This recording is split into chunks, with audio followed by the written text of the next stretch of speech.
Assalamualaikum warahmatullahi wabarakatuh. Sampurasun, Wagi Bandung. Selamat pagi. Nah, kembali lagi bersama saya Ganjar dalam acara Badami Bandung Diskusi dan Monitoring Inovasi. Yang pastinya bakal menemani warga Bandung semua selama 1 jam ke depan. Dan hari ini spesial banget. Kenapa? Karena kita kedatangan dua tamu spesial, satu VIP dari Kota Bandung dan satu lagi dari internasional. Nah, warga Bandung sendiri kita punya ini ya untuk meramaikan Badami. Kalau saya bilang Badami, di sini semua bilang Badamiken. Oke ya, kita coba ya. Badami, Badamiken. Oke, thank you. Dan pagi hari ini saya mau menyapa dulu nih dari warga Bandung. Halo semua, masih sehat? Puasanya masih lanjut terus, masih semangat? Mudah-mudahan terus semangat ya. Dan pagi hari ini saya akan menyapa tamu kita. Yang pertama ada Bapak Wakil Wali Kota Bandung, Bapak Yana Mulyana. Selamat pagi Bapak. Yang kedua ada Bapak Kepala Diskominfo Kota Bandung, Bapak Yayan Ahmad Prilana. Selamat pagi Pak. Dan yang ketiga ini spesial ada dari internasional, namanya Kalista Tony. Hello, good morning Kalista. Good morning, everyone.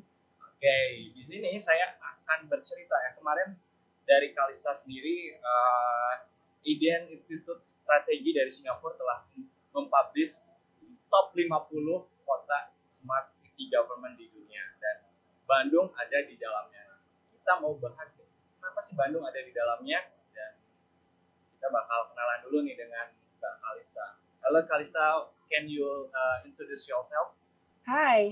Thank you so much. Hi, Mas Ganjar. Hi, Deputy Mayor, Bapak Wakil Wali Kota, Pak Yayan. Nice to meet all of you. It's really a pleasure to be invited to share about why Bandung was one of the top 28 smart city governments in Eden Strategy Institute's ranking this year.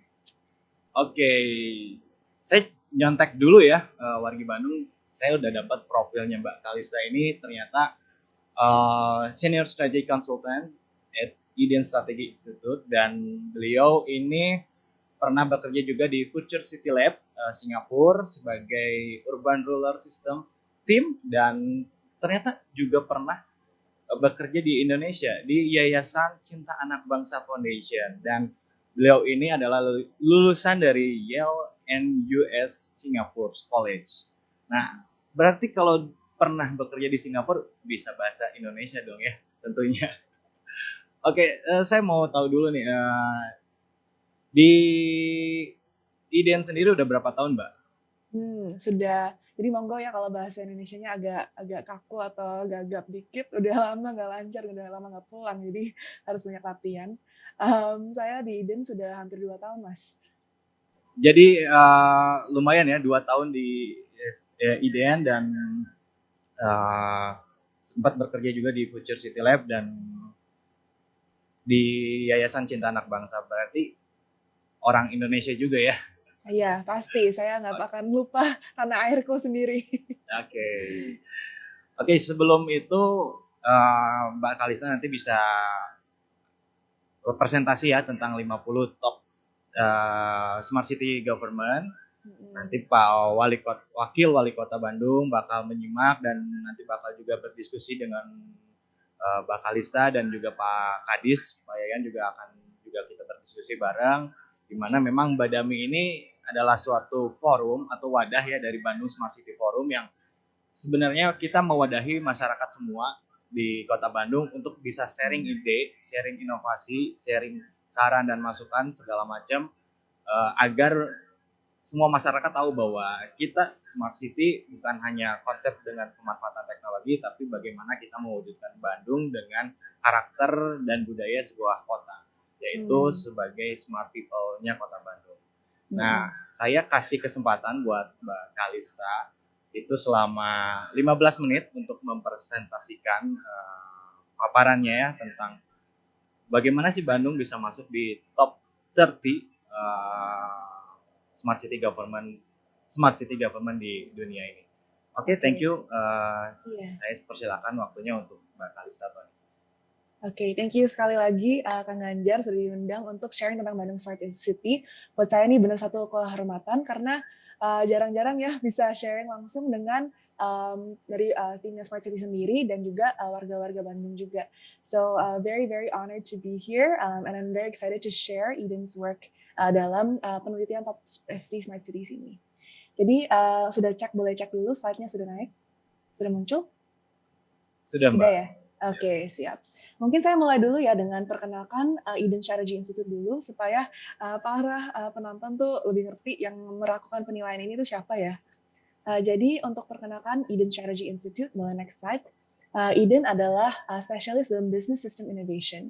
Jadi dalam semua proyek yang kita lakukan itu sangat kita ambil systems approach di mana kita nggak hanya memikirkan misalnya perusahaan tertentu atau pemerintah, tapi satu ekosistem ya. Jadi semua stakeholder dalam ekosistem itu perannya apa. Dan sebagai approach kita juga sangat holistic atau interdisciplinary. Jadi misalnya dalam rangkaian smart city kita tidak hanya melihat atau mengevaluasi dari sisi teknologi, tapi juga dari sisi sumber daya manusia, dari sisi infrastruktur, dari sisi kebijakan. Jadi sangat holistic dalam approach-nya. Dan Eden selain melakukan proyek smart city juga melakukan banyak strategy development roadmap dan membantu pemerintah dan perusahaan untuk merancang strategi yang lebih inovatif dan berdampak sosial. Jadi mungkin kita bisa next slide berpindah ke Top 50 Smart City Governments Ranking ini. Nah, di tahun 2018 dan 2019 kami melakukan ranking pertama, di mana kami melakukan penelitian akan semua smart city atau kota pintar di seluruh dunia. Itu bukan hal yang mudah ya untuk menganalisa lebih dari 140 smart city. Dan setelah melakukan penelitian itu, kita ada scoring system dengan variabel kami dan itu merupakan ranking pertama. Nah, di ranking pertama ini setelah kita meluncurkan ada banyak persepsi yang positif yang kita menerima karena banyak yang merasa oh sebenarnya smart city benar juga ya kita harus lihat dari sisi pemerintahnya bukan hanya dari smart city-nya sendiri atau teknologi yang berada. Jadi di sini sebagai tesis kami sebagai Eden tuh merasa yang bisa mendorong dan mencapai achievement yang sangat baik untuk smart city itulah pemerintah karena pemerintah yang bisa mengatur semua para pemangku kepentingan dari sisi perusahaan atau resources yang lain agar bisa mencapai atau menciptakan sebuah smart city yang sangat ideal dan very lovable, very livable and sustainable. Itu semua cita-cita kami untuk smart city. Nah, setelah kita melakukan ranking pertama itu really excellent reception dan kita juga bermotivasi untuk melakukan ranking kedua yaitu di mana Bandung menempatkan posisi nomor 28. So, perbedaannya antara ranking pertama dan kedua adalah di ranking kedua kami memiliki pool untuk research lebih banyak. Jadi, ranking pertama kan hanya 140 kota, sedangkan yang kedua itu kita meneliti 230 kota pintar di seluruh dunia. Dan penelitian kami itu kebanyakan dari secondary research, jadi kita membaca laporan yang semua diterbitkan online. Jadi itu sangat penting ya untuk berkomunikasi lewat video atau report tentang pekerjaan smart city masing-masing. Dan kita menggunakan ini sebagai materi atau sumber di penelitian kami. Dan kami juga melakukan beberapa interview dengan kota-kota tertentu di mana mereka melakukan semacam submission untuk materi-materi tentang kota mereka. Jadi kebetulan Bandung, saya lihat kemarin website-nya masih sangat terupdate dan masih ada banyak informasi tentang kegiatan-kegiatan kota Bandung yang kita bisa pakai untuk research ini. Jadi itu mungkin semacam latar belakang ya untuk rankingnya. Nanti mungkin dari audience atau dari Mas Ganjar sendiri ada pertanyaan lanjut boleh. Sekarang kita bisa pindah ke metodologinya juga. So boleh next slide. Jadi di sini ada 10 indikator yang kami meneliti ketika mengevaluasi satu smart city. Jadi saya jelasin ya satu persatu supaya semua yang penonton tuh ngerti benar-benar bagaimana sih Eden melakukan scoring ini dan bisa mengerti kenapa kita memilih 10 indikator ini. Yang pertama adalah vision atau visi. Jadi di sini kami tuh mencari visi dari smart city itu yang sangat jelas, yang memiliki target, yang benar-benar mewujudkan semacam ideal untuk smart city itu seperti apa. Jadi di sini kami biasanya tuh melihat rencana atau master plan yang dikeluarkan dari kota tertentu dan membacanya supaya kita mencari ada target nggak sih, ada visi yang jelas, apakah visi ini tuh sangat fokus kepada para penduduk citizen yang berada, warga Bandung misalnya. Dan kami menganalisa apakah visi ini tuh setiap kali diupdate atau masih aja pakai visi yang sangat udah lama sekali. Jadi ini untuk indikator pertama. Untuk kedua, leadership atau kepemimpinan, kita mencari di dalam setiap kota apakah ada satu tim yang benar-benar mendorong semua inisiatif Smart City. Nah, kebetulan untuk Kota Bandung ada Badan Bandung Smart City ini. Tapi kadang-kadang kota yang lain tuh nggak punya. Mungkin ada mayor atau wali kota yang mendorong inisiatifnya, tapi kalau tanpa ada pemimpin ini, nggak akan berkelanjutan inisiatifnya. Karena mungkin dia pas lagi menjadi pemimpin pada masa itu, dia menjalankan banyak Smart City Initiative, tapi selanjutnya nggak ada. So we're looking for a good team yang bisa drive all these initiatives. Itu dedicated dan fokus untuk Smart City sendiri. Jadi Bandung tentunya punya tim seperti itu. Untuk indikator ketiga itu budget atau anggarannya. Jadi di sini kami tuh mencari sufficient funding atau budget untuk melakukan atau menjalankan inisiatif Smart City. Nah, untuk budget itu kan mungkin setiap kota punya sumber daya yang berbeda ya. Mungkin ada banyak budget karena capital city atau mungkin dia budgetnya kurang. Tapi untuk kami melihat bukan hanya jumlahnya, tapi keberlanjutannya. So, apakah setiap tahun tuh ada budget yang disisihkan untuk Smart City dan apakah budget ini khusus untuk proyek-proyek tertentu? Itu yang kami analisa melalui laporan lagi di situs web atau di laporannya setiap kota.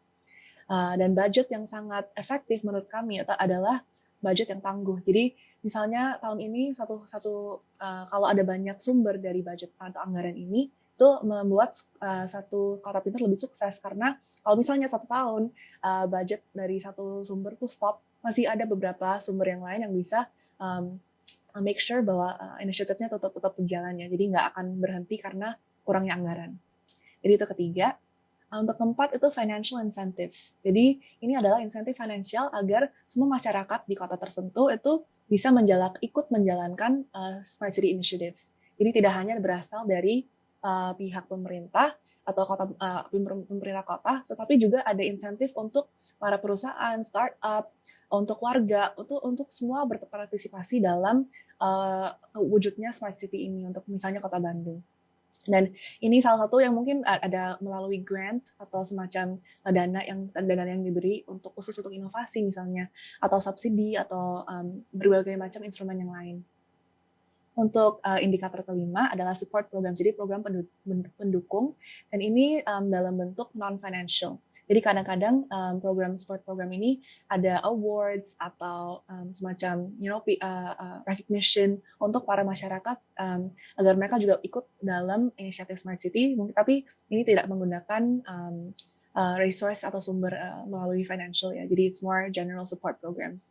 Kadang-kadang kita lihat di kota-kota pintar yang lain ada misalnya mentorship atau koneksi dengan industri, semua yang didorong oleh pemerintah kota. Jadi itu indikator 5 pertama ya, jadi ada 5 lagi yang kita harus bahas. Yang keenam adalah talent readiness, jadi itu persiapan sumber daya manusia di setiap kota. Di sini ini tadi Mas Ganjar sudah bilang ya, ada smart people. Jadi kita mau semua warga itu ikut dalam transisi smart city ini, jadi bukan hanya pemerintah kota. Karena kalau kita hanya mendorong sebagai pemerintah kota, tapi tidak ada resepsi dari warga, dan warga kita juga skillnya tidak berubah atau tidak improve, itu it's not gonna make us a smart city either. So ini talent readiness itu menyinggung kepada smart people, dan di sini kami melihat bahwa apakah setiap kota pintar itu memiliki program untuk melatih skill-skill yang diperlukan untuk fourth industrial revolution atau the changing job landscape ya. Jadi biasanya setiap kota memiliki smart skills training program atau dia koneksi dengan industri untuk melakukan pelatihan digital. Jadi di sini semua kita termasuk dalam analisa kami. Untuk indikator ketujuh yaitu people centricity, ini artinya kita melihat apakah kota pintar ini fokus kepada warganya. Jadi are they citizen centric? Do they focus on their citizens? Jadi di sini kami melihat bahwa kalau pemerintah kota yang benar-benar tulus dan ingin melayani warganya, maka itu sangat kelihatan dan mereka akan membentuk semacam kanal atau platform untuk berdiskusi dengan para warganya seperti Badami ini. Dan mungkin mereka juga sangat memprioritaskan suara warga. Jadi ketika warga ada aspirasi untuk Kota Bandung atau dia ada rencana yang dia mau jalankan, apakah dia bisa mendapat dukungan pemerintah kota untuk menjalankan inisiatif itu, dan apakah pemerintah kota dengar ketika ada isu soal banjir atau kemacetan atau isu kesehatan, apakah pemerintah kota tuh bisa mendengar dan membuat wadah untuk menangkap dan menampung semua masukan dari masyarakat ini. Jadi itu untuk indikator ketujuh dan very very important ya untuk smart city agar bukan hanya tentang teknologi tapi tentunya tentang warga. Untuk ke-8, innovation ecosystem, ini menurut saya adalah salah satu keunggulan Bandung, terutama di Asia Tenggara, di mana Bandung tuh bisa membentuk suatu ekosistem yang benar-benar encourage innovation ya, dengan adanya universitas, adanya research institution, dan adanya dukungan pemerintah tentunya, dan juga perusahaan. Jadi yang kami cari di innovation ecosystem ini adalah ada nggak sih beragam pemangku kepentingan yang bisa mendorong inovasi, yang bisa memiliki resources dan partnerships supaya pemerintah kota itu bisa mendorong inovasi yang baik untuk kotanya sendiri. Jadi kadang-kadang misalnya di Eropa atau di Cina tuh ada innovation challenge yang dikeluarkan. Jadi misalnya mereka bilang, problem statement untuk kota kami adalah isu kemacetan.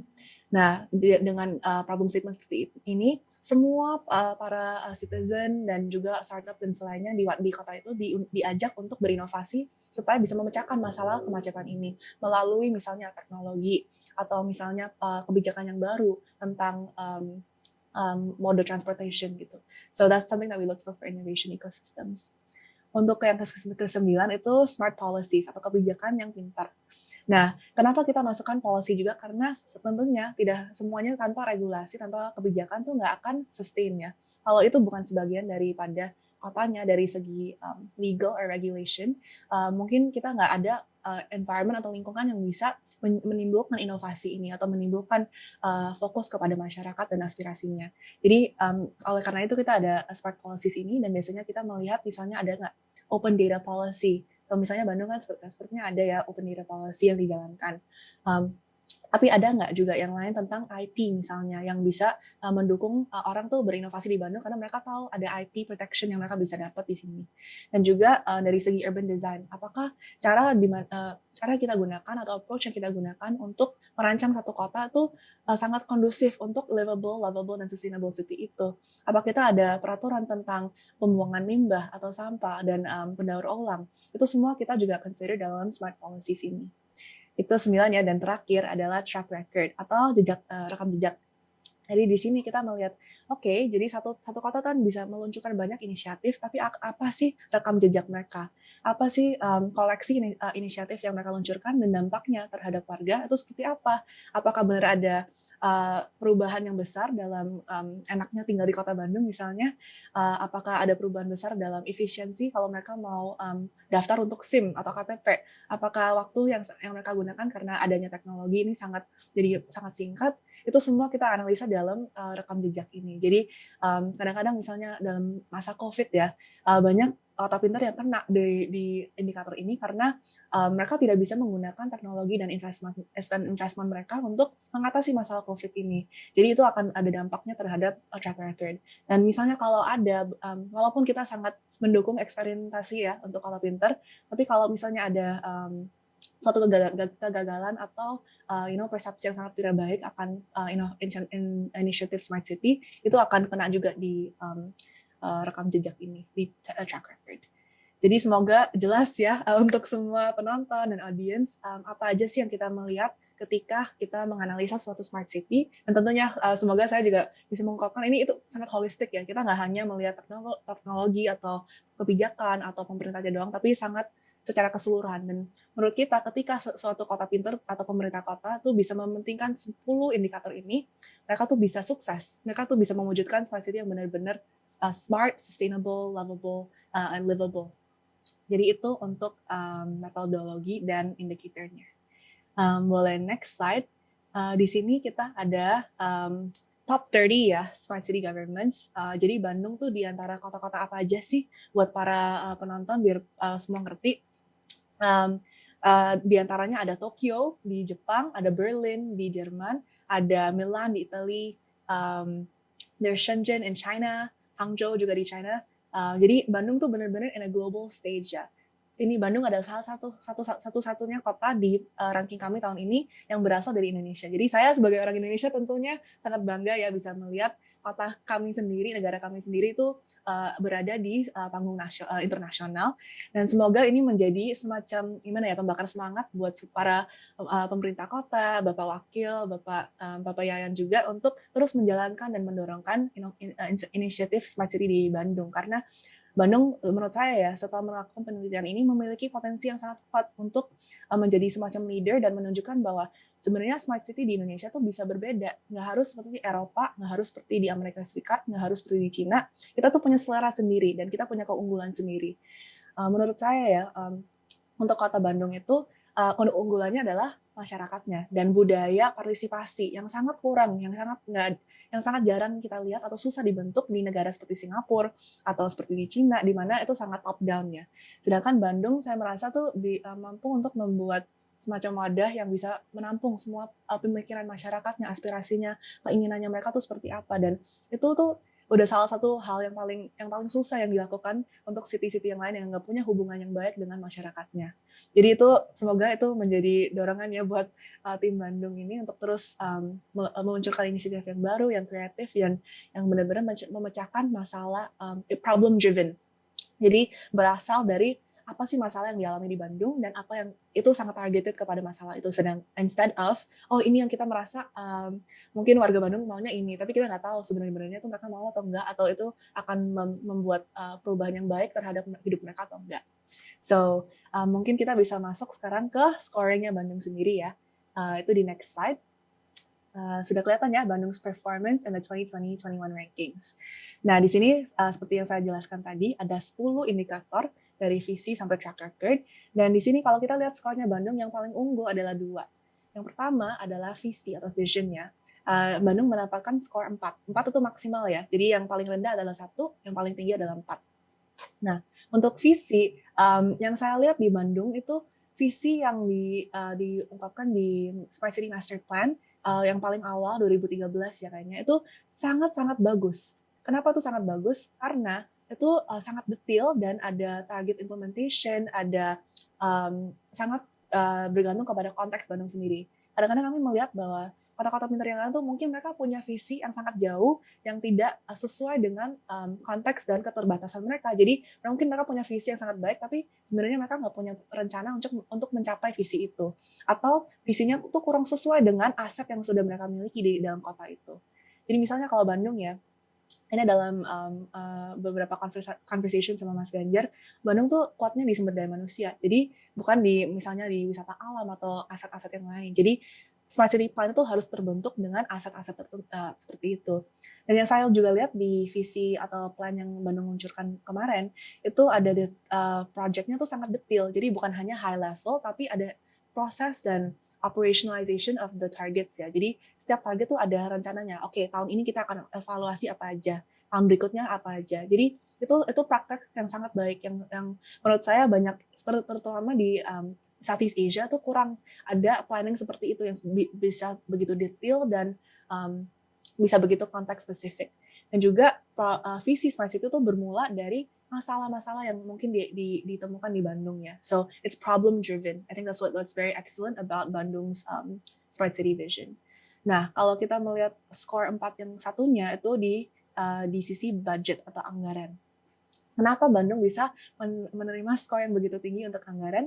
Menurut saya itu karena Bandung melakukan hal yang sangat inovatif, yaitu untuk menggunakan dana CSR atau CSR untuk mendanakan semua inisiatif, bukan semua ya, tapi majority dari inisiatif Smart City.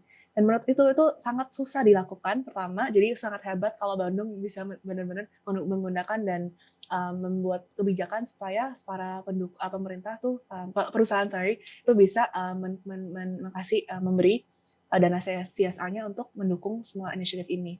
Dan selain itu, Bandung juga memang ada budget yang sangat konsisten untuk para inisiatif Smart City. Jadi itu mencapai 2 hal yang kita cari dalam budget ya, di mana ada beragam sumber untuk funding ini, tidak hanya bergantung misalnya ke pemerintah pusat atau pemerintah provinsi, tapi ada pemerintah kota yang ada yang sudah sisihkan budget yang sangat fokus untuk smart city, dan juga ada dana CSR ini yang membuat budget itu lebih banyak lagi. So for those two reasons itu yang membuat Bandung sangat top ya. Terutama ini susah untuk dilakukan dalam konteks Southeast Asia, makanya kita memberi skor yang lumayan tinggi. Nah, untuk yang sisi yang lain, menurut saya keunggulan Bandung juga ada di innovation ecosystem, seperti yang saya sharing tadi, dan juga leadership. Ada tim yang sangat fokus kepada smart city BSC ini, yang benar-benar driving, all the conversations with the citizens, yang memastikan bahwa ada keberlanjutan dalam inisiatifnya, yang selalu memikirkan cara-cara baru untuk mengemas semua inisiatif ini. Those are all excellent, and that's why we think it deserves a score 3 for leadership. Tapi kalau kita pindah mungkin, dan track record-nya Bandung juga sangat baik ya sebagai smart city pertama atau yang paling pionir lah ya di Indonesia.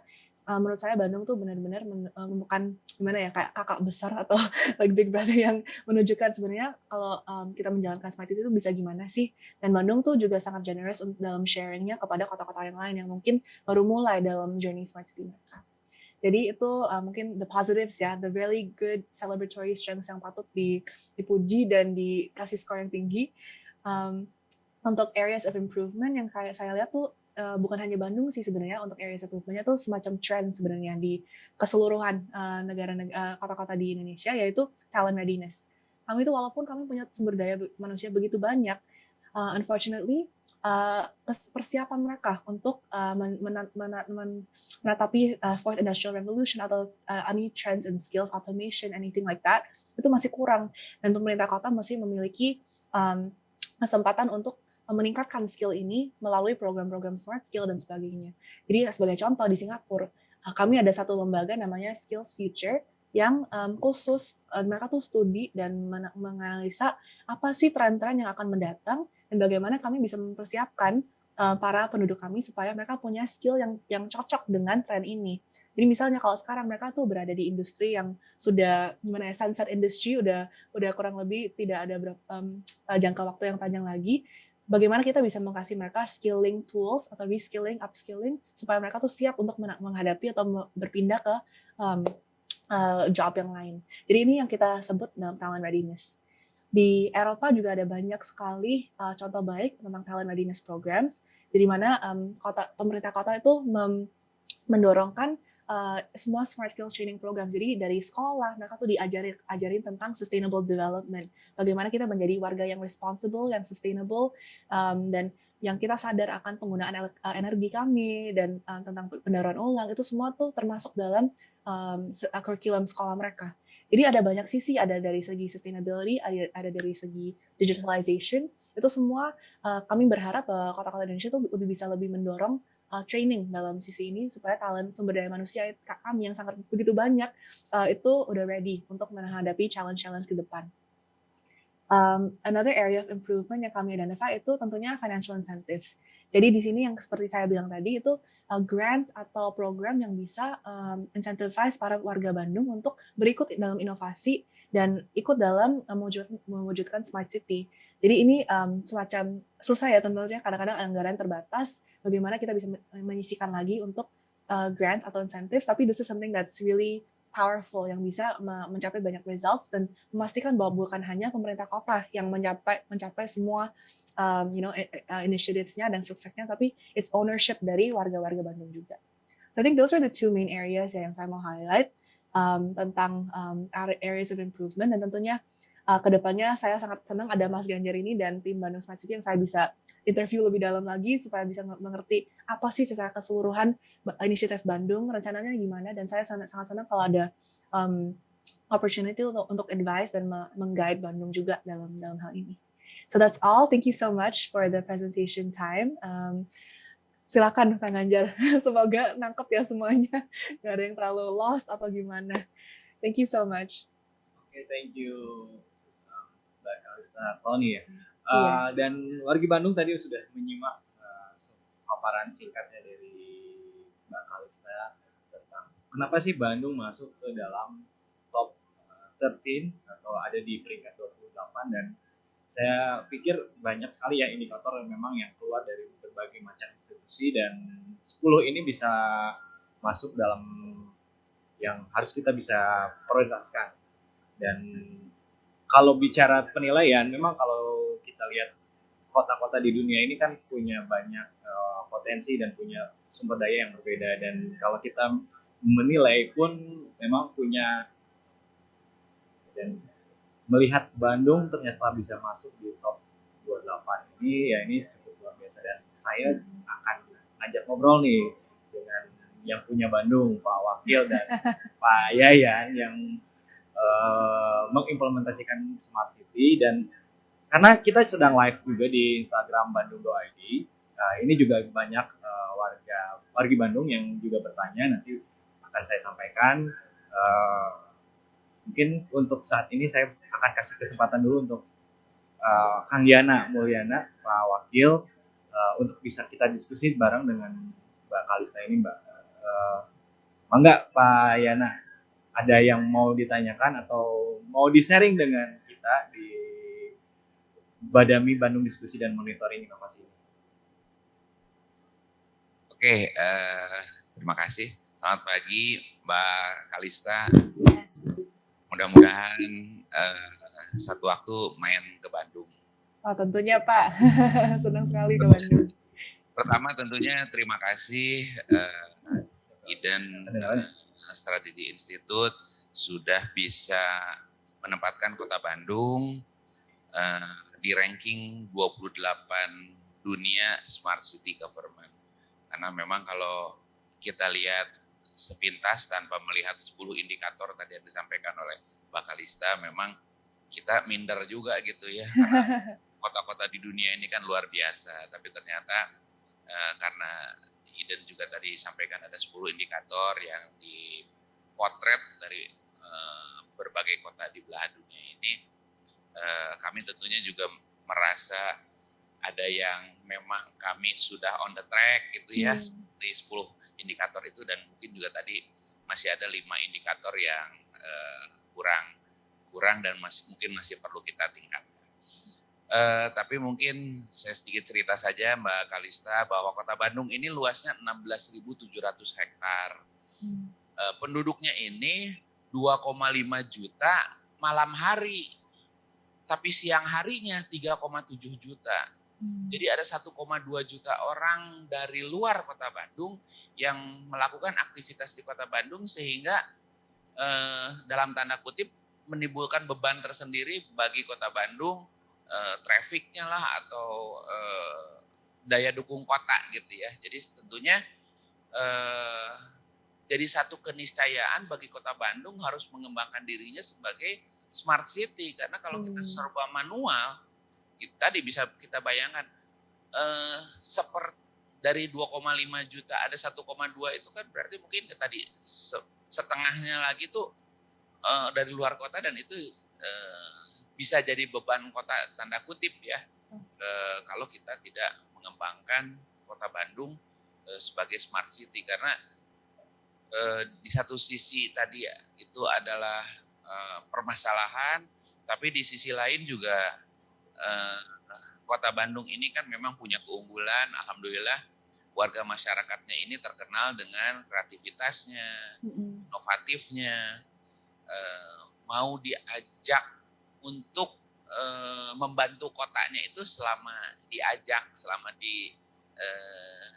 ngobrol gitu ya. Dan memang kita juga sering menyelenggarakan kadang-kadang untuk salah satu contoh misalkan untuk co-working space, kita bikin sejenis sayembara gitu ya. Ternyata itu luar biasa, padahal kalau kita rewardnya itu maaf misalkan nggak terlalu besar gitu ya, tapi ternyata itu tadi partisipasi warga aja selama diajak Kota Bandung mah alhamdulillah luar biasa gitu. Jadi di Bandung ini ada 80 lebih perguruan tinggi yang ternama gitu ya. Ada ITB, Unpad, banyak lah gitu ya. Jadi itu juga alhamdulillah selama ini kita ajak, dan mereka juga banyak transfer teknologi, aplikasi-aplikasi, terutama pada saat sekarang nih misalkan lagi program vaksinasi, mereka terlibat aktif gitu ya, termasuk mereka nyumbang cukup banyak aplikasi-aplikasi yang memudahkan kota untuk melakukan berbagai programnya, melaksanakan programnya. Kemudian kalau keunggulan lainnya soal kuliner, mudah-mudahan Mbak Kalista udah tahu bahwa Kota Bandung itu ranking 7 di dunia untuk Wow. kuliner. Karena kuliner di Kota Bandung itu yang ada hanya enak dan enak sekali. Jadi 7 itu di ranking dunia, kalau nggak salah 3 itu di Asia Pasifik, tapi nomor 1 di Asia Tenggara. Jadi bisa bayangkan Mbak Kalista enak dan enak banget gitu ya. Jadi ini salah satu potensi selain tadi permasalahan yang ada. Kemudian di sisi wisata juga sebetulnya Kota Bandung banyak potensinya karena Kota Bandung juga terkenal sebagai kota Asia Afrika karena ada Museum Asia Afrika, termasuk kita cukup banyak heritage yang alhamdulillah sampai saat ini masih terpelihara gitu. Jadi itu Mbak Kalista, sekali lagi kita dari pemerintah kota mengapresiasi, mengucapkan terima kasih, meskipun sempat waktu ini juga saya dengan Pak Yayan, wah minder juga ya kita pada pesaing. Tapi begitu mungkin tadi dikasih potret 10 indikator yang disampaikan Mbak Kalista, oh iya ya kita 5 agak unggul nih, ada 5 indikator lagi yang memang kita harus perbaiki supaya kita kan kadang nggak bisa memotret diri kita sendiri, tapi justru kita harus dipotret sama orang lain supaya itu juga jadi motivasi kami. Dan kami tahu sekali Strategi Institute ini kan independen ya, kita nggak ada kaitan apa-apa, kita nggak ada order apa-apa untuk tiba-tiba Mbak Kalista kita 28 enggak gitu. Jadi buat kami ini luar biasa, terima kasih. Mudah-mudahan tadi 5 indikator yang standarnya masih kurang kita coba tingkatkan, meskipun kadang kalaupun itu bisa jadi debat kebal juga ya, tapi nggak apa-apa. Tapi sekedar juga kami informasikan tadi potensi keunggulan kami. Kemudian sebetulnya cukup banyak juga program-program pemerintah yang melibatkan masyarakat dan pengusaha tadi sebagaimana saya sampaikan.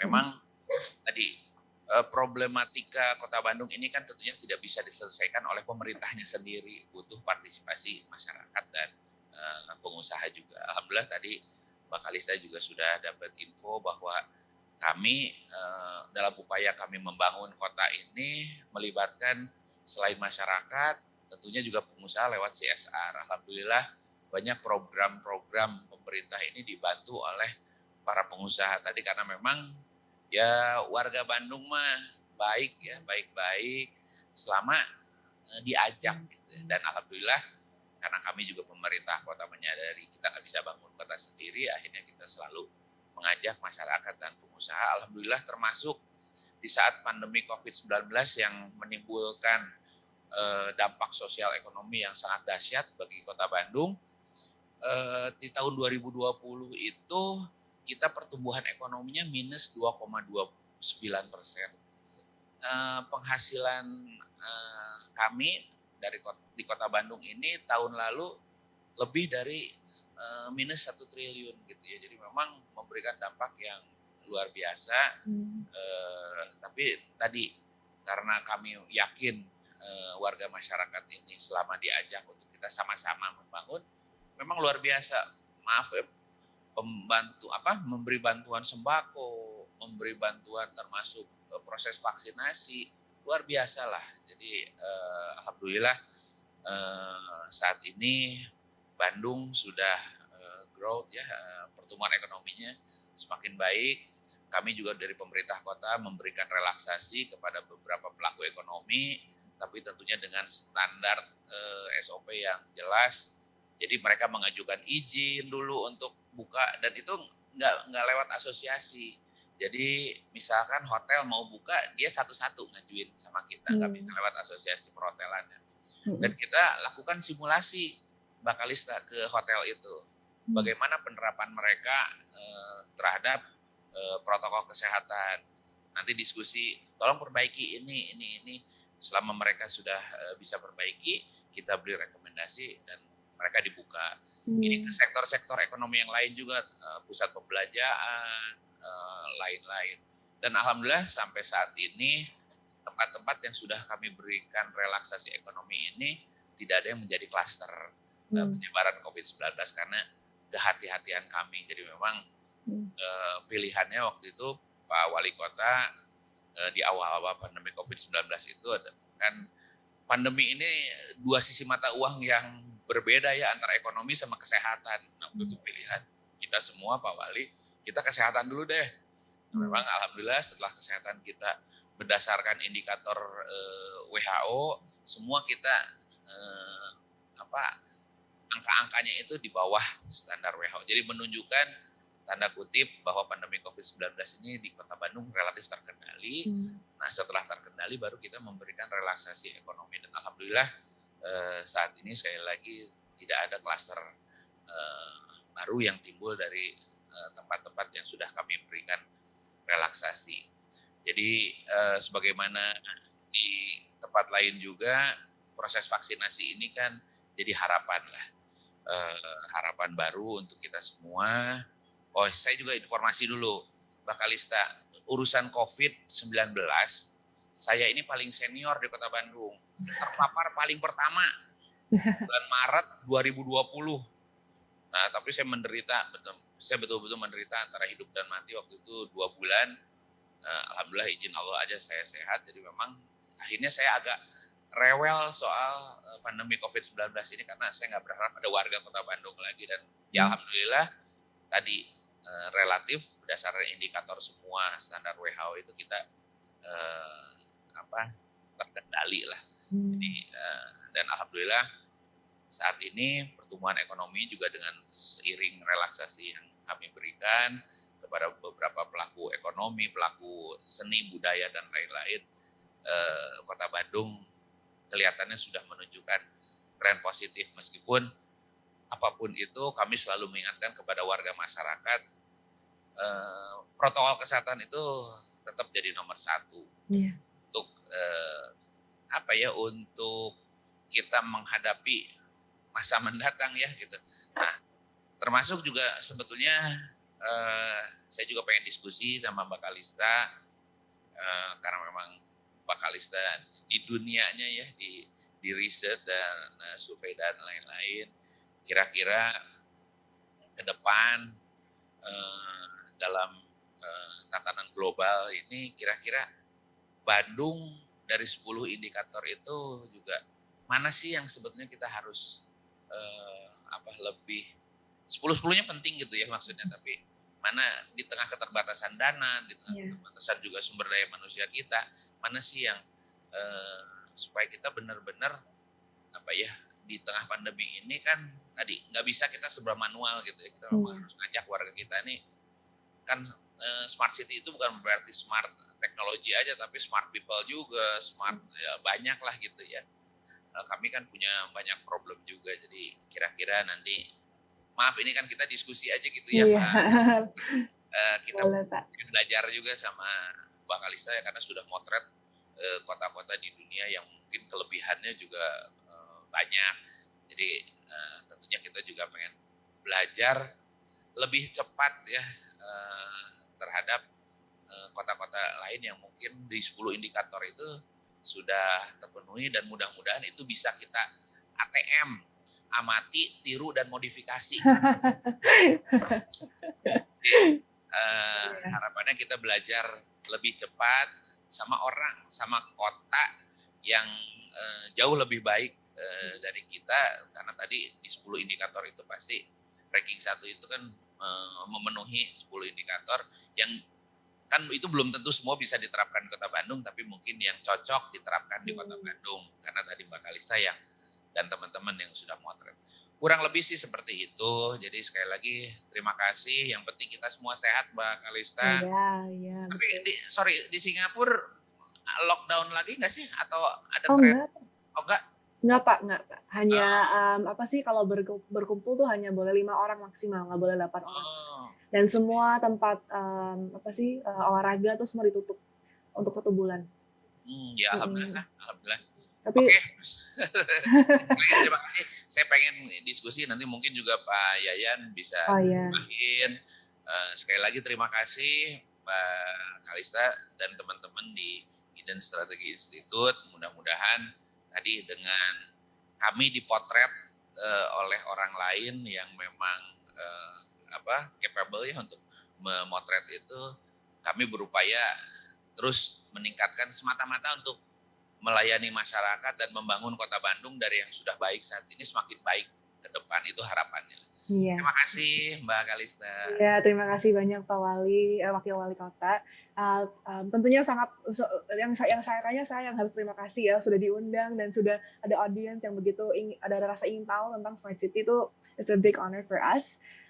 Saya senang sekali sebagai Bapak juga sudah menunjukkan aset-aset yang ada di Bandung. Kayaknya ada aset beberapa yang sangat unggul ya di Bandung, yaitu sumber daya manusia dan konsentrasi ilmu dalam adanya university dan dengan juga kultur atau budaya yang sangat partisipatif. Itu semua very very amazing things yang harus terus dikembangkan dan di-grow.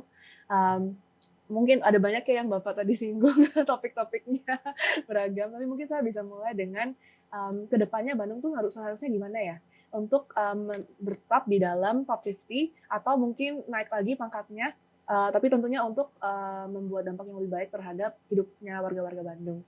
Jadi ada beberapa ide sih yang saya pikirkan dari riset ini. Yang pertama adalah sepertinya Bandung tuh sekarang berada di masa transisi ya, dari mungkin plan dan rencana untuk smart city yang sebelumnya dan kedepannya tuh seharusnya gimana.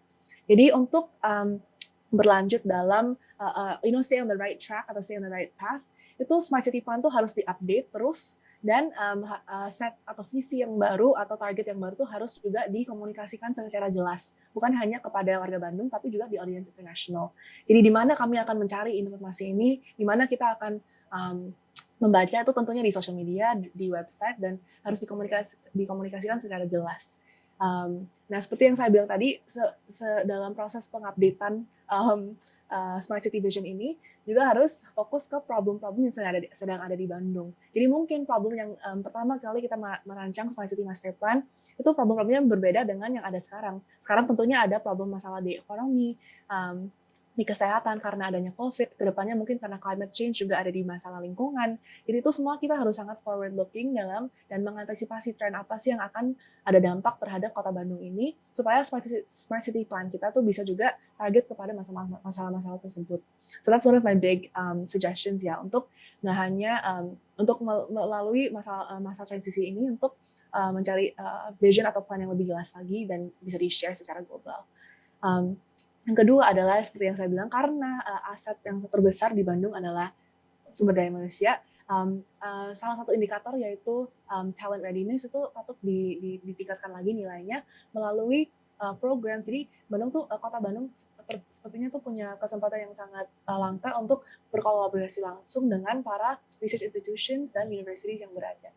Apakah pemerintah kota tuh bisa mendorong dan menjalin partnership ini supaya mereka bisa mengerti, bisa menggunakan resources dari university untuk equip semua Bandung punya citizens dengan skill-skill yang mereka perlu. Dan apakah kolaborasi ini tuh bisa diperketat dan membuat lebih erat supaya efektif dan benar-benar ada dampaknya terhadap skills dan kemampuan para masyarakat. So Bandung tuh dalam posisi yang sangat enviable ya, dengan begitu banyak resources around them. Pemerintah kota tuh harus bisa tuh mendorong dan menggunakan atau mengolah semua resource itu supaya warga-warga kota Bandung tuh mendapat beneran dampak yang that they need, terutama dalam aspek talent readiness. Dan seperti yang Bapak tadi bilang, ada banyak tentunya indikator, tapi yang ketiga yang mungkin saya emphasize adalah innovation ecosystem.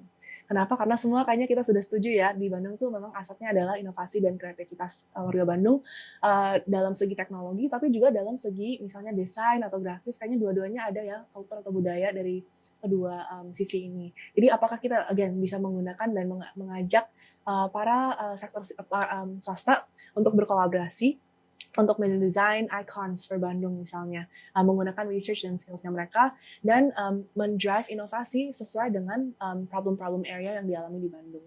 So innovation ecosystem menurut saya itu adalah satu lagi, not a room for improvement, di mana sekarang tuh nggak ada atau tidak baik, tapi ada potensi yang besar ke depannya. Dan untuk ini saya mungkin bisa suggest ya beberapa kota atau beberapa referensi yang baik yang skornya sangat tinggi pada tahun ini dalam rankingnya, yaitu Singapore tentunya, ada Shanghai, ada Amsterdam, New York, San Francisco, California, dan Tel Aviv. Shenzhen juga. Jadi itu ada beberapa dari Amerika Serikat, ada beberapa dari Cina, dan beberapa dari Asia, tentunya dan Eropa ya kalau Amsterdam. Jadi mungkin boleh saya happy to share more resources ya tentang setiap kota ini, tapi mereka memiliki sistem inovasi yang sangat efektif karena ada kebijakan yang memperbolehkan inovasi itu untuk berlanjut dan berjalan dan protected ya secara intellectual property.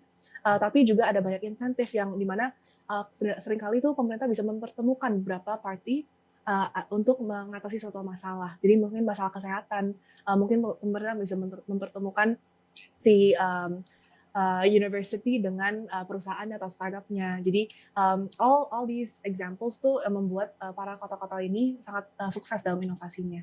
So itu mungkin beberapa referensi ya untuk apa sih yang harus kita prioritaskan kan, karena ada memang benar dana terbatas, waktu terbatas, sumber daya dan tim kita juga terbatas kemampuannya, tapi menurut saya 3 hal itu, talent readiness, innovation ecosystem, dan vision, itu harus terus diupdate, terus dipikirkan lagi ke depannya harus gimana, dan jangan lupa untuk bertolak belakang dan lihat juga selama ini tuh kita udah sampai mana sih, apa yang kita harus improve, biar kita nggak membuat mistake yang sama lagi. Kalau misalnya ada kegagalan, kenapa tuh gagal dan bagaimana kita bisa mengatasi dan improve lagi ya untuk kedepannya.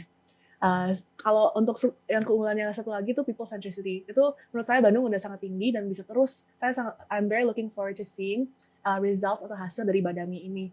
Apakah benar-benar ada ide yang ditampung dan bisa bukan hanya ditampung tapi dijalankan, ada aksinya ya. Jadi mungkin ada suggestion A atau B, itu bukan hanya semacam kata-kata di dalam forum atau di website. Yang saya tahu sekarang ada perkembangan website Bandung Smart City itu ya. Itu very very good initiative, tapi untuk membawa itu ke level berikutnya harus ada action terhadap itu. Memang inisiatif itu dijalankan atau kita bekerja sama dengan masyarakat atau warga yang memiliki ide itu, kita diasah lagi supaya memang cocok dan bisa diimplementasikan. So I think those mungkin sekilas ya tentang suggestions or ideas untuk kedepannya Bandung tuh gimana seharusnya. Iya. Yeah. Oh, nggak kedengeran Pak. Terima kasih Mbak Kalista dan Pak Yana tadi ya udah memberikan beberapa sharing dan nampaknya ini harus bisa ditindaklanjutin ini. Saya coba juga meminta waktunya untuk Pak Kadis Kominfo untuk memberikan tanggapan nih Pak. Masukan dari Mbak Kalista ini apa nih yang harus kita lakukan? Mungkin Pak Wakil juga bisa memberikan tanggapan juga. Enggak Pak? Enggak, sedikit aja. Tadi menarik yang disampaikan Mbak Kalista. Satu aja nih saya pengen agak kan dari 10 indikator itu tadi kalau nggak salah yang di talent readiness yang paling kecil ya indikatornya. Kira-kira tadi setelah saya kasih gambaran Bandung problemnya gini, kelebihannya gini, potensinya gini. Konkretnya apa sih ya untuk kita bisa upgrade di supaya indikator yang talent readiness ini bisa bagus lah gitu ya. Iya, pertanyaan yang baik sekali Pak. Saya suka sekali kalau ada dari sisi pemerintah kota tuh minta action yang konkret, yang sebenarnya harus gimana sih. That's the kind of mindset that we want ya, yang terus mau ingin belajar dan ingin bertumbuh dan improve Bandung. Menurut saya tuh one of the concrete examples tuh dengan skill literasi digital ya. Itu yang kayaknya pemerintah kota tuh dalam posisi yang sangat baik untuk menjalankan inisiatif seperti ini, karena Bandung tentunya tuh sangat aktif di semua platform digital. Kemarin kayaknya Kang Ganjar sudah sharing bahwa ada lupa nih literasi, I forgot the program, tapi itu it's a very good step ya untuk meningkatkan kemampuan. Literate Talks, that's right. So itu udah sangat baik sebagai step pertama untuk meningkatkan level digital literacy dari para semua warga Bandung. So itu harus terus dilanjutkan dan mungkin di scale ya. Jadi bukan hanya di anak-anak muda yang mungkin etika untuk bertindak, how to behave on a social platform to di-improve, tapi juga untuk yang lebih mungkin lansia atau masyarakat yang lebih berumur yang harus juga ditingkatkan juga kemampuan literasi digital mereka. Kalau enggak, mereka ketinggalan dengan begitu banyak perubahan yang berada di kota Bandung. Kalau misalnya lebih banyak solusi teknologi yang di-introduce ke kotanya. So I think the first concrete step itu untuk tidak hanya memikirkan skill dari anak-anak muda, tapi juga mungkin yang sudah berumur, yang sudah lanjut usia, yang mungkin juga harus belajar bagaimana cara pakai sistem-sistem digital ini. Jadi sebagai contoh ya, di Singapura tuh ada semacam digital ambassador. Dan tugas mereka adalah untuk mengajar para lansia ini, karena di Singapura banyak ya lansianya, bagaimana menggunakan berbagai macam sistem teknologi yang untuk misalnya perizinan atau pendaftaran untuk servis pemerintah. So itu lebih ke bagaimana kita membuat suatu digital city itu lebih accessible buat semua masyarakat, bukan hanya untuk yang mampu untuk menggunakan HP dan segalanya. Jadi itu pertama. Yang kedua, dari sisi skills yang benar-benar mereka perlu untuk industri, mungkin perlu pemerintah kota tuh ada semacam dialog ya dengan university atau dengan industri untuk mengerti ke depannya apa sih keperluan dari sisi skill di Kota Bandung, apa sih challenge yang sudah dialami dari segi kekurangan skill di Kota Bandung, dan bagaimana pemerintah tuh bisa merancang atau mendukung suatu program yang melakukan upskilling ini. So first we need to understand the problem, itu apa sih skill yang kekurangan, atau ketika orang tuh hire yang dari Bandung, keunggulannya apa dan kekurangannya apa, dan apakah kita bisa merancang semacam program yang mengajarkan atau mengatasi kekurangan skill itu sesuai dengan keperluan industri. Jadi mungkin di situ saya akan melibatkan dari pihak university, tentunya pihak pendidikan, dari industri, dan mengerti kebutuhan mereka secara ekonomi, secara labor, atau pekerja tuh seperti apa, dan bagaimana Kota Bandung tuh bisa mendukung programnya. So those are my two concrete steps ya untuk Kota Bandung sendiri. Yeah. Silakan Pak Yayan, halo. Nah, ini seizin Pak Wakil ya. Pertama tadi Ibu Mbak Kalista bercerita tentang kolaborasi dan kreativitas termasuk menjaring inovasi. Badami ini salah satu program Pemkot Bandung yang diinisiasi oleh teman-teman magang. Oh, wow. Jadi ada beberapa universitas yang mahasiswanya magang di Kota Bandung. Ini setiap hari Jumat. Jadi artinya sendiri Badami itu Bandung Diskusi dan Monitoring Inovasi. Siapapun boleh duduk di Badami itu. Di Badami ini termasuk masyarakat atau orang-orang yang punya inovasi. Gitu. Nah hari ini spesial karena ada Mbak Kalista dan ada Pak Wakil Wali Kota yang bisa sharing di Badami ini. Yeah. Kemudian Bandung ini rendah hati Mbak. Jadi tahun 2017 kita mendapatkan penghargaan sebagai 6 kota inisiator Smart City. Kemudian beberapa lembaga yang menilai Kota Bandung, diantaranya adalah ITB. ITB memberikan penilaian Smart City pada Kota Bandung dengan level integratif, level yang bagus. Begitu juga Kominfo. Kominfo memberikan nilai A, Kemenpan terkait dengan IGAP-nya juga itu memberikan nilai yang bagus. Tapi rendah hati. Jadi ketika Eden memberikan nilai ranking 28 dunia, saya juga ketanyaan sama orang-orang, ini apakah ada pemerintah kota yang bermain mata dengan Eden atau bagaimana? Hari ini saya dapat mendapatkan penjelasan yang seluas-luasnya. Jadi mudah-mudahan masyarakat luas juga sekarang tahu bahwa kita tidak pernah ada main mata. Apalagi tadi salah satu indikatornya adalah inisiatif masyarakat. Kemudian keterlibatan dunia usaha. Nah, terus saya sampaikan Mbak, di Bandung ini ada 1000 titik internet gratis. 50%-nya itu biayanya dari Pemkot, APBD, kemudian 50%-nya itu dari dunia swasta. Nah, ini mungkin Jumat besok yang dunia swasta yang ngasih internet gratis akan duduk di sini, sharing.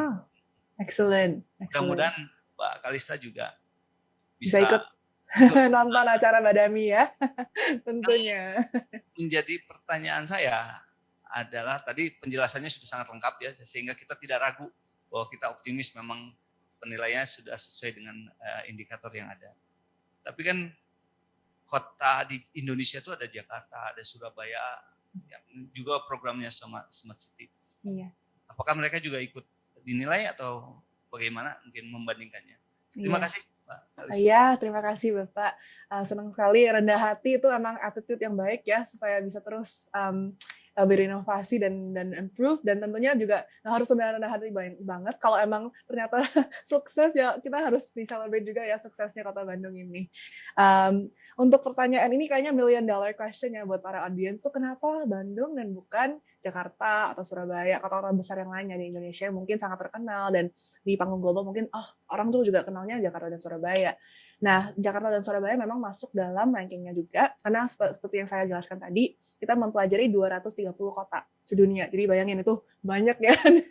Itu banyak sekali jumlah kota yang kita meneliti dan membaca laporannya satu-satu, termasuk Jakarta dan Surabaya. Saya sendiri yang baca, karena bahasa Indonesianya.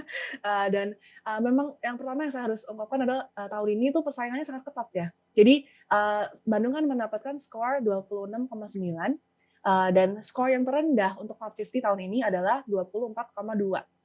Nah, berarti ada selisih tuh udah bukan 24, 25, 26, tapi 24,2, 24,3 dan selanjutnya. Nah, untuk Jakarta dan Surabaya kebetulan kita juga menilai mereka, dan mereka skornya tidak sampai 24,2. Misalnya Jakarta tuh hanya 24. Jadi emang selisihnya tuh sangat kecil ya, a very small gap. Tapi apa sih perbedaan antara kedua kota ini dan Bandung sendiri? Yang pertama yang saya lihat itu di antara Jakarta dan Bandung, mungkin track record-nya Jakarta tuh sangat terdampak dengan COVID-19 pada tahun ini, yang mungkin susah ya menjadi dalam posisi Jakarta dengan begitu banyak populasinya dan begitu banyak movement, dan sebagai pusat ekonomi itu emang sangat susah untuk dikendalikan. Jadi itu salah satu ada dampaknya terhadap rekam jejak kota Jakarta yang selanjutnya menurunkan skor mereka. Dan dibandingkan dengan Surabaya, Bandung tuh memiliki visi yang sangat beda, innovation ecosystem yang sangat beda, dan juga smart people-nya Surabaya tuh mungkin kurang nggak setara ya dengan Surabaya dengan Bandung. So itu dalam aspek-aspek tertentu itu yang menimbulkan selisihan dalam skornya. Jadi itu, dan seperti saya bilang tadi, memang visi dan budget Bandung tuh sekarang tuh sangat-sangat kuat dan very commendable, yaitu mendapatkan skor 4 itu excellent score. So itu sih yang kami lihat sebagai perbedaan yang terbesar. Tapi tentunya we hope that all more Indonesian cities ya bisa muncul dalam ranking ini. Dan memang persaingan sangat ketat, jadi it's one of the reasons why. So yeah, semoga itu menjadi klarifikasi kenapa Bandung bisa masuk, dan semoga bisa terus bertetap ya dalam rankingnya, tidak hanya 28 tapi bisa naik dan skornya bisa improve. Tapi yang saya akan bilang juga tuh, iya banyak banget kota sekarang yang menjalankan inisiatif yang baik, jadi competition-nya akan terus meningkat. So Bandung has to outdo itself every year. Kita harus terus berpikir ke depannya tuh harus gimana. Ya, Ganjar. Ya, makasih Mbak Kalista. Cukup luar biasa. Yang saya tangkap memang tadi Bandung itu di sisi jejak digitalnya ya bisa membuat global tahu bahwa Bandung itu menjadi salah satu kota cerdas dan yang pionir di Indonesia, dan ini memang harus kita terus kembangkan bagaimana Bandung menjadi sebuah karakter dan menjadi sebuah kota ya untuk terus memberikan informasi-informasi yang terupdate. Kita juga tadi disinggung bagaimana Bandung harus membangun sebuah platform yang cukup luar biasa. Mungkin nanti PR kita ya Pak Kadis ya untuk bikin Bandung Super Apps yang akan memfasilitasi kepada warga masyarakat, maupun nanti secara global bisa menjadi informasi ya untuk teman-teman di IDEN ataupun di luar sana yang mau ingin ke Bandung, tinggal buka Bandung Super Apps. Nah, ini juga ada pertanyaan dari Wargi Bandung nih Mbak Kalista ya, banyak sekali pertanyaan yang masuk di Instagram Bandung ID. Tapi ini saya pilih aja ya Mbak ya. Di sini ada Aulia, bagaimana jangka waktu bahan atau data dari tiap smart city yang digunakan untuk menjadi faktor penilai? Apakah memakai data terbaru atau ada durasi datanya Mbak? Jadi kan memang kalau smart city ini kan tidak langsung ya bisa punya jangka waktu. Nah ini datanya yang diambil seperti apa Mbak? Oke, thank you Alia, pertanyaannya sangat baik tentang metodologi ya.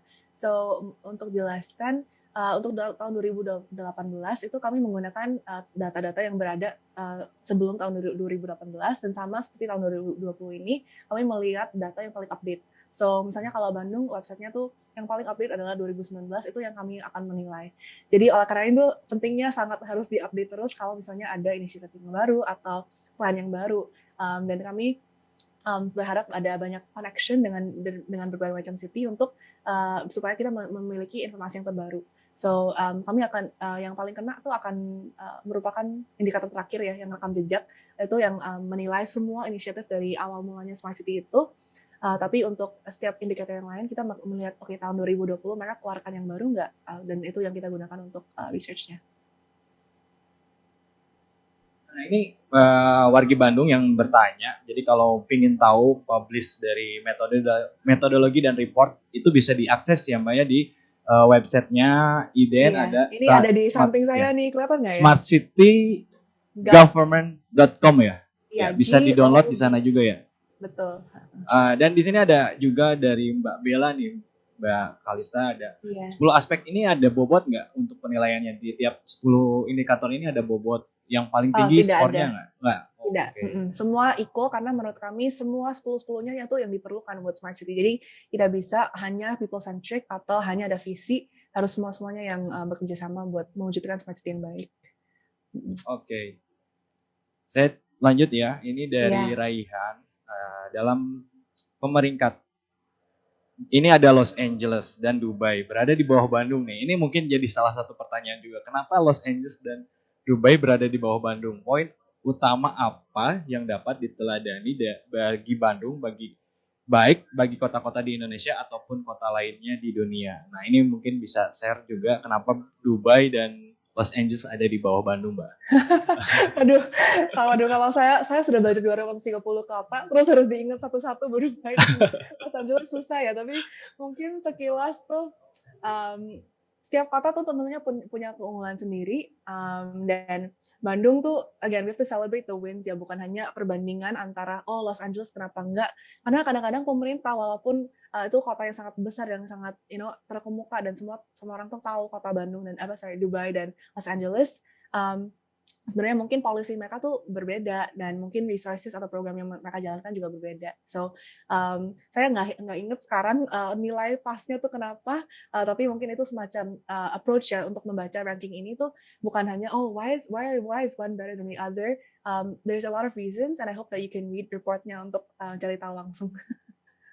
Yeah. Jadi penting ya bahwa kita bukan mengejar nilai, tapi juga bagaimana kita terus mengimprove ya, dan ini merupakan semangat yang cukup luar biasa sih buat Bandung dengan dapat peringkat ke-28. Tentunya ini harus terus konsisten kita jaga. Nah, dari Pak Wakil dan Pak Yayan ada yang mau ditanggapi lagi? Mangga. Saya pikir cukup. Sekali lagi terima kasih, mudah-mudahan kita bisa terus diskusi Mbak Kalista, karena banyaklah yang kita dapatkan dari diskusi ini, karena sekali lagi Kota Bandung tentunya ingin bisa memberikan yang terbaik bagi kotanya dan bagi masyarakat. Iya. Terima kasih. Iya, terima kasih banyak Bapak.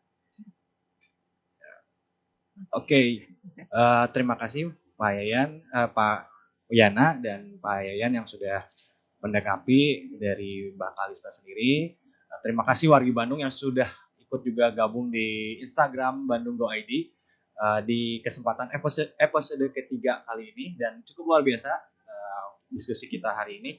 Dan intinya yang saya tangkap dari diskusi kali ini adalah bahwa bagaimana sih Bandung akan terus membuat sebuah karakter dan budaya sebuah kota dan bisa dikenal secara global. Kita harus saling bekerja sama, berkolaborasi, terus membangun sebuah inovasi, dan tentunya kita memang masih banyak kekurangan. Tapi bagaimana kita berjuang untuk memperbaiki dan terus berkelanjutan, itu adalah hal yang paling penting. Saya tutup untuk Badami Bandung Diskusi dan Monitoring Inovasi hari ini. Terima kasih Mbak Kalista, terima kasih Pak Wakil, Pak Yana, Pak Kadis, Pak Yayan. Sampai jumpa lagi nanti, mungkin bukan minggu depan karena minggu depan ada libur Lebaran.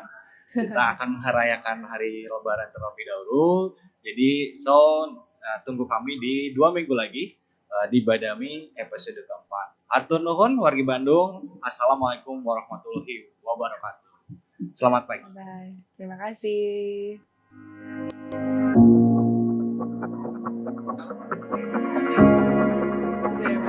Boleh matiin.